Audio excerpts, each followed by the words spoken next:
Asian markets are under pressure after the US warned that a Russian invasion of Ukraine may be imminent.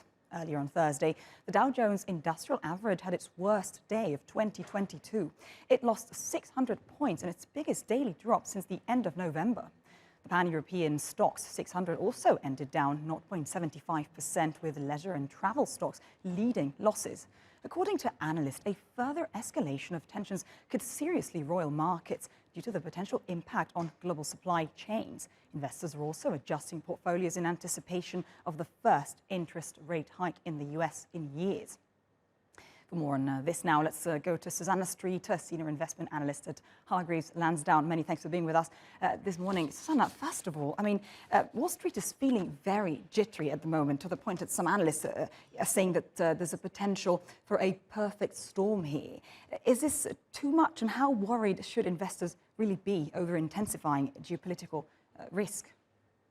Well, it certainly is a very concerning collision of events that we're seeing right now. And there was a real deterioration in the performance of stocks yesterday after the US administration came out to say that actually there were no signs really of a proper Russian withdrawal, and in fact more of a build-up, and there could be an imminent attack. And that certainly sent jitters right the way through financial markets, with those steep falls, as you say.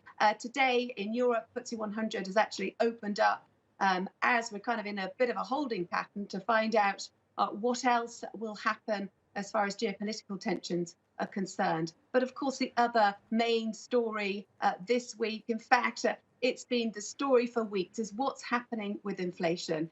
And every day almost we get fresh readings on inflation from what corporates are telling us. And certainly we're seeing more price hikes at the shops. We know that the oil price is really being pushed up through this tension in Ukraine, slightly offset by a possible deal on the cards with Iran. But certainly inflation is of added concern right now. Yes, Susannah, exactly. On this second point, what should the Fed really do? Because it seems that if the Fed moves too much, then there's a potential for a depression in the real economy. But if the Fed doesn't move, then inflation is going to shoot up. And obviously, the consumers are going to bear the brunt of that. How should the Fed intervene at this point, in your opinion? What's the right move? Well, by giving clear signals to the market. And to be fair, it has been signifying throughout last year that there would be this tightening of monetary policy. These ultra low rates can't continue forever. And faced with these rapid consumer price rises, which are really hurting consumers, they do have to take action, because if not, those price rises will start hurting the wider economy.